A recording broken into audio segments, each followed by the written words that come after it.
All right, Ronan MMA, welcome back to the channel. Now, I want to take a look at some of the worst and some of the best tattoos that exist inside the UFC. So, I have gone through every male weight class's top 15 and picked two special individuals from each weight class, one with the best tattoo and one with the worst tattoo. Now, obviously, art is subjective, so I might like something that you don't, and I might hate something that you don't, and that's fine, dude. Don't get bent out of shape if I make fun of a tattoo that you have or one that's similar or whatever, dude.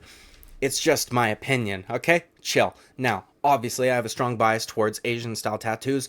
Traditional Japanese are my favorite. Modern Asian ones are also dope, so there might be a common theme that we see going on here, but oftentimes they are some of the best done tattoos, because if you want to get a good Asian piece, you don't get it shitty or it looks awful, okay?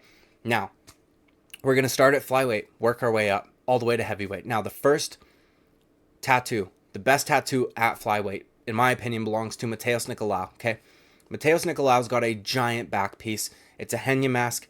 The mask isn't too big, so he left room for some background, in my opinion. Asian art, especially traditional Japanese or more traditional Japanese tattoos, have some of the best background, the way that they do their wind, their flowers, their water, honestly everything, in my opinion. So it's not the best Henya piece I've ever seen, especially in terms of a back piece. My father-in-law actually has one that blows this out of the water, but all things considered, and with the tattoos that I was forced to pick from at flyweight, Mateus Nicolau has the best one. Now, the worst tattoo at flyweight, okay, in the top 15, right? Tim Elliott, okay? Now, Tim Elliott's got a couple here and there, but he's got a raised fist right on his chest. Not just that, it looks as though it might have leprosy or a flesh-eating disease or something, because it's all spotted. I'm not sure what that's about. Maybe his raised fist has chickenpox or fucking shingles. Who knows?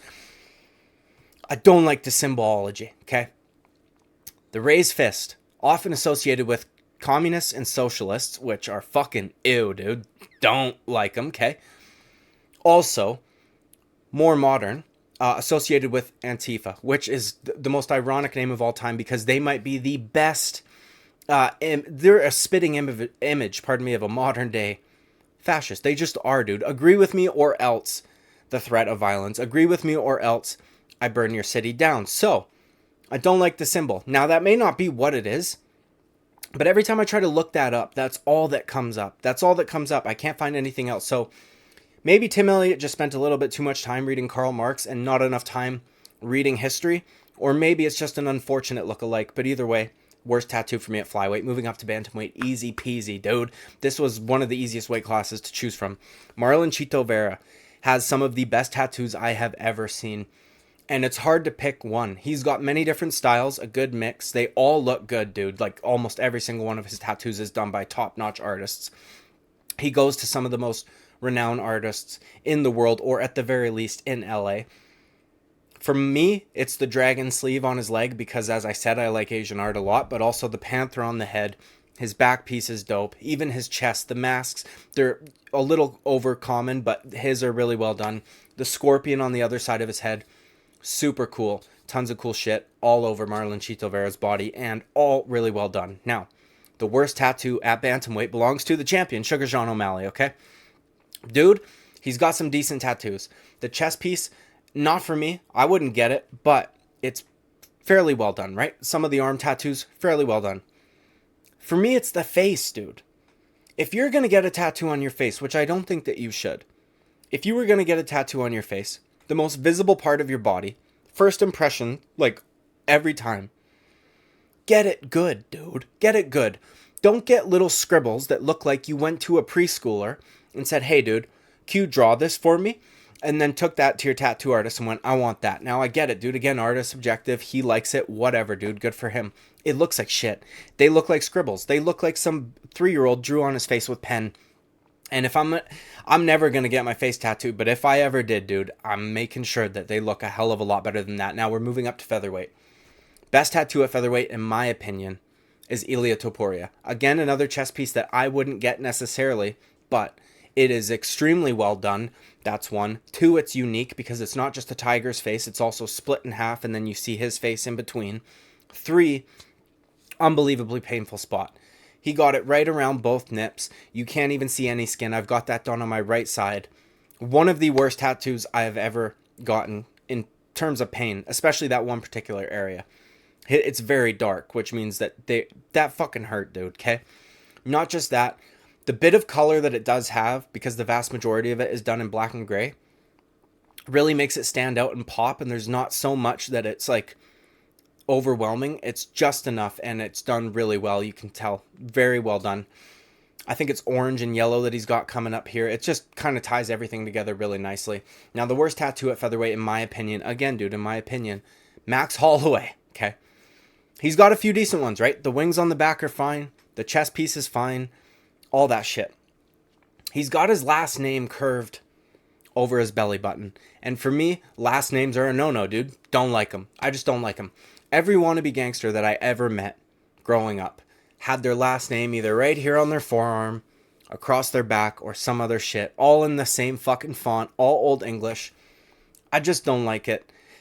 It is what it is, man. Not for me. Also, if you look at it compared to his other tattoos, you can tell that it wasn't really well done. The ink's kind of smudged in the lettering and things like that. So he might have gotten it done when he was really young, or like his first tattoo or whatever. It is what it is, dude. I don't like last names. They're just kind of cliche. Moving up to lightweight.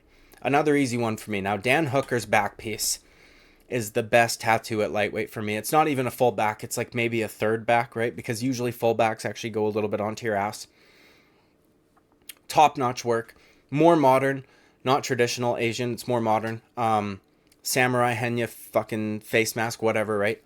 Right center down his spine, and then he's got lotuses, I think, on the side and things like that. It's just really well done. You can tell that it's unbelievably well done. Dan Hooker, also another reason, okay? He had no tattoos. And then all of a sudden he has, let's just call it a half back and 2 leg sleeves, okay? Go big or go home. Don't go get a dinky little 20-minute tattoo because you want to know what it feels like. If you're going to get a tattoo, get a big one, dude. Get a manly one. Don't go get some little bit shit, okay? Dan Hooker did that. He went big or went home, and he went big. First tattoo I ever got, full chest, well, full right chest, full right pec, whatever the fuck you want to call it, over the shoulder, halfway down the back. I had no idea what it was going to feel like. I dealt with it. We move on, okay? Worst tattoo at lightweight. Michael Chandler.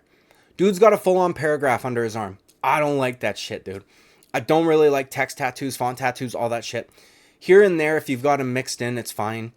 But he only has those tattooed. And this is the largest one. It's literally a whole paragraph. The font is cursive or more cursive and is really small. You can't read it, dude. You would need binoculars to read it, or a magnifying glass or something like that. And he can say, or somebody can say, well, it's for him, bro. Yeah, he can't read it either. It's upside down. If he looks in the mirror, it's fucking backwards. It's still really tiny, still cursive. He would still need a magnifying glass to read it. Of course, he knows what it says, but it's just, I don't like it, dude. I don't like font tattoos regardless, and I sure as shit don't like when a guy's got a whole essay on his ribcage. Okay, now moving up to welterweight. Best tattoo at welterweight by a landslide is Ian Gary. I'm just kidding, okay? We'll get to him in a second. Best tattoo at welterweight by a fucking landslide is Sean Brady. 100% hands down. You could pick from a bunch of them. I know a lot of you are probably thinking about the back piece. I don't know what it is for me, man. The Henya back piece that he has, I don't know if it's because it's completely head on, so there's not as much texture that goes along with it. You don't really get to see the nose because it's kind of just flat to the face. The mouth is really wide. I don't know if it's the face is too... I don't know what it is about his tattoo. You can tell it's really well done. It's just, I don't like it. I don't know what it is. I've seen hundreds of Henya back pieces. Something stands out to me where I'm like, there's just something off about it. Do you know what I mean? So, if we're talking about his tattoos though, his left sleeve, fucking amazing, dude. Tiger Dragon full sleeve. Unbelievably well done. Traditional Japanese style. Dragon comes up to the chest. Now, the one thing that I don't like is that he's got big Old English font right across his chest and then like some skull or like Americanized shit on the other side. So if you're looking at it as a whole, the dragon face kind of gets like blended in with all this other shit. Now, he kind of counteracted that by doing a whole lot of wind bars on his chest. So that's basically the whole background throughout the entire chest. So it looks a little bit better. But if I'm able to just isolate the second half of his chest, look at the sleeve and the dragon's head on the chest, fucking phenomenal. Amazing work. His leg sleeves, also, I think it's the left leg. He's got another dragon sleeve going on there. Looks phenomenal. It's just not done quite yet, and it's hard to get pictures of it. Now, the worst tattoo at welterweight belongs to Ian Magato fucking Cherry, dude. This guy, I couldn't pick one. Has the most feminine tattoos I've ever seen. I've talked about this in multiple videos. Most feminine tattoos I have ever seen on a man, especially a professional fighter, okay? He's got little dinky writing, Roman numerals fucking all over his body, which is just basic white girl shit, okay? Not just that, he's got that heart on his hand with an arrow through it. Something that drives me crazy about it is that the arrow goes through the same side of the heart. So like if you're drawing an arrow through a heart, you would usually put it in and then it's flat or flush to the heart, like the line, right? And then you draw the arrowhead coming out of the heart as opposed to being flush on the other side. Or vice versa, do it going in the heart and then out is flush with the heart, so it looks like it's actually going through it, not just fucking like going in one side, coming out the same side. Drives me a little crazy. But whatever, dude. It's a little dinky line tattoo and I don't understand it. The hands don't hurt. Like, get it finished at least, shaded or something, dude. The hands are the easiest tattoos I've ever gotten either way. Not just that. The dove, okay, on his neck. Now, credit to him there because the neck hurts, all right? This is a very sensitive area. He's also got the dove going on his spine and the wings come up the side. So, that was a painful tattoo and I'll give it to him. But, dude, well, there's a fucking but here.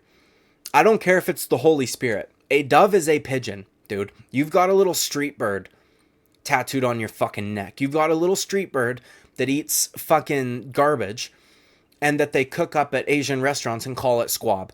The only difference is that a dove is white. That's the only difference. They're pigeons, dude.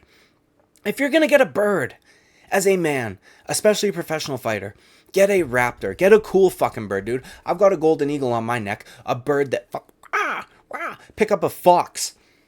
Fly with it 100 yards away. Put it on a mountainside and start pecking at its body. This dude's got a half-retarded chicken that walks around the streets of East Hastings eating garbage just like fucking dude. A dove. Get real, dude.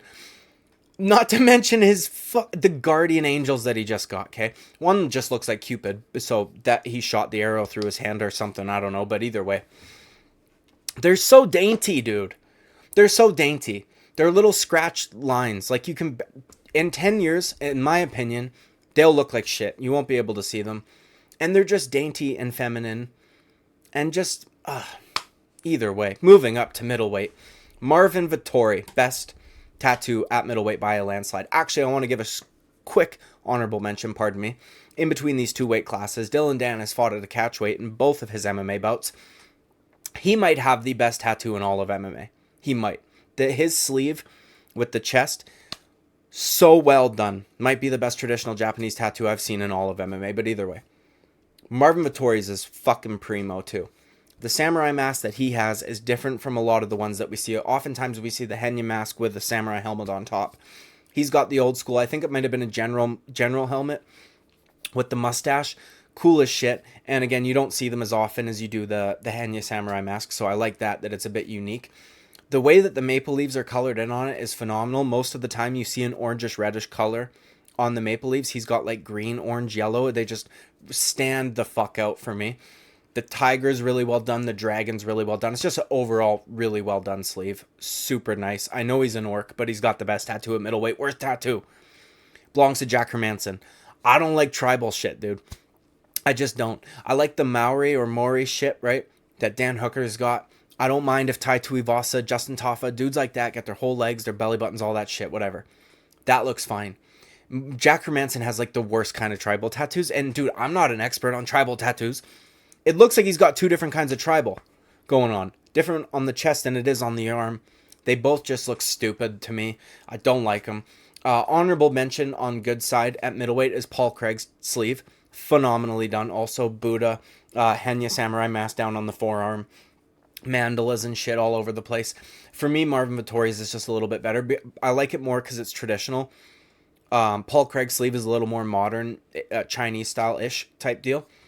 But it's still really well done and looks phenomenal. I think that if he had some color in there, it would probably stand out a lot more than it does. Now, I like black and gray tattoos just as much, but just for the, the general public, Marvin Vittori's is right there in your face, full color, really well done. Moving up to light heavyweight. Now, this one was tricky. There's not a whole lot of good tattoos at light heavyweight, so I settled on Alexander Rakic, okay? He's got a decent phoenix on his right pectoral, if I'm not mistaken. And phoenix, they're also very cool. I have a dragon that goes here. I want to get a phoenix that goes like that, because oftentimes in Asian art, Asian tattoos, they go together and they look dope as fuck, okay? It reminds me of Ho-Oh from Pokemon. All right, so Alexander Rakic, I guess, has the best tattoo at light heavyweight. Now, the worst ones, these were hard for me. Light heavyweight has a lot of bad tattoos, and I had to include 2 fighters that I really fucking like, dude, okay? 1, Alex Pereira. His glory belt is horrible, and I don't mean the idea of it or anything like that. I get that it means a lot to him. It was done really badly, and you can see the stark difference between his fucking glory belt and his UFC belt. There's no way that was the same artist. It's unfortunate that he did that. Maybe he can get somebody to touch it up, kind of revamp it a bit, because it could be a cool idea.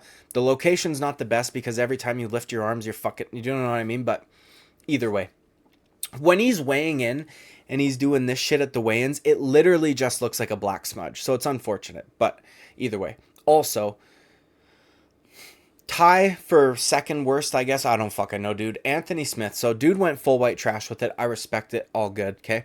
Basic bitch, generic white trash tattoo, dream catcher, almost his whole back, okay?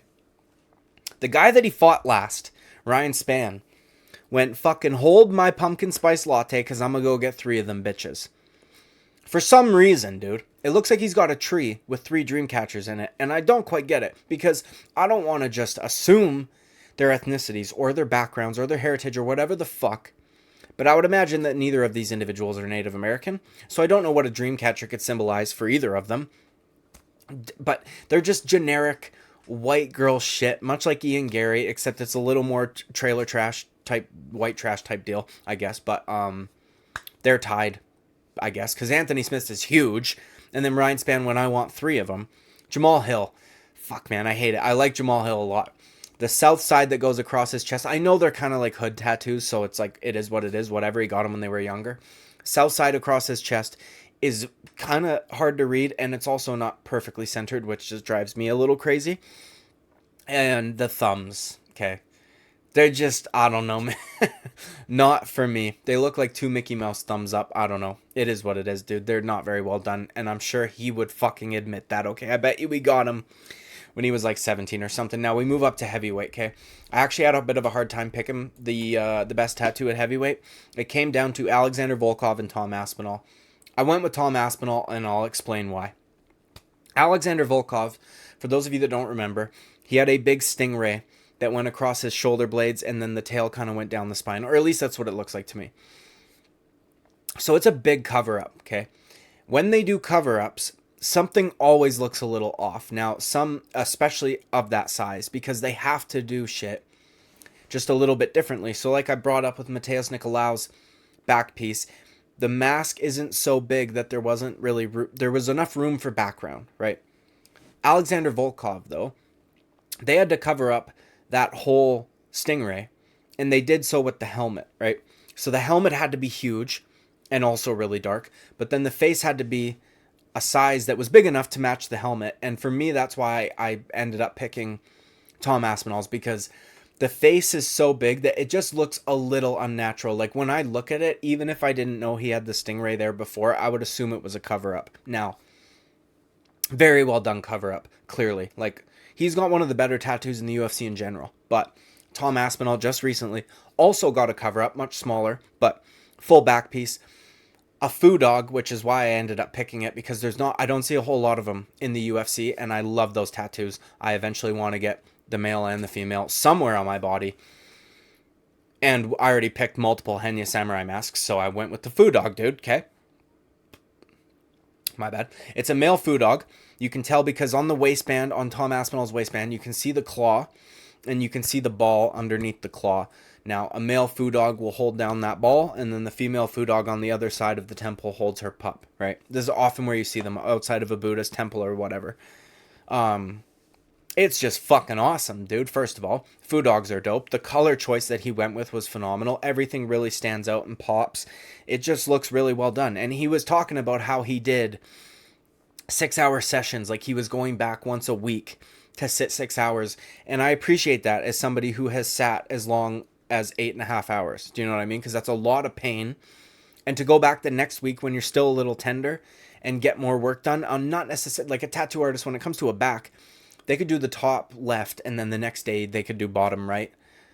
It's a lot to deal with, man. It's a lot to manage. So he's committed. He tried to get it done before training camp. They weren't able to finish it all, but I can't wait to see what it looks like fully finished. Now, the worst tattoo at heavyweight, Curtis Razor Blades. The razor blade on his fucking arm, dude. First of all, it's huge. It goes from like here to here. No background, no nothing.